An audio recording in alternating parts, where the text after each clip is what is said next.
A Holocaust Days of Remembrance ceremony was recently held on Camp Zama to commemorate the victims and survivors of the Holocaust. The event was hosted by the 441st Military Intelligence Battalion.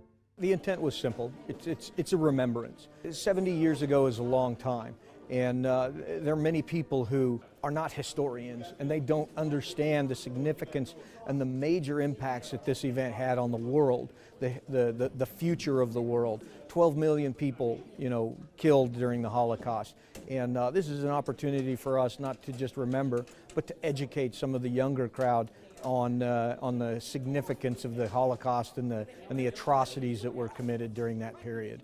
A video featuring the history of the Holocaust began the event, which included interviews of survivors who shared their experiences during the Holocaust. The keynote speaker of the event was Chaplain Steven Ballaban from U.S. Naval Air Facility Atsugi, who spoke about his father's experience as a Holocaust survivor. After the Germans invaded Russia, all of the prisoners were released from the camp and sent to the city of Tashkent as slaves. My father was sent to Tashkent, and after a few months, he realized that he would die if he did not escape. He had no coat, no shoes, and no food. By then, most of his hair had fallen out, and he had been a prisoner for almost 3 years. He was 5'8" and weighed 83 pounds. I was so little when I first heard the stories. I didn't really understand. I heard them over and over again as I grew up.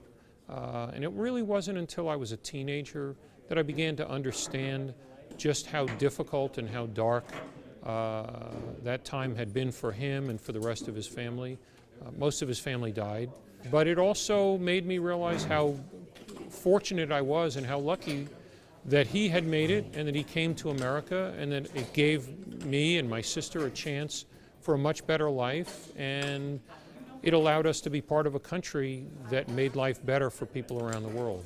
Before the ceremony ended, 6 candles were lit in memory of the victims of the Holocaust, followed by memorial and mourners' prayers performed by Staff Sergeant Marci Nemtzow from U.S. Army Japan Band.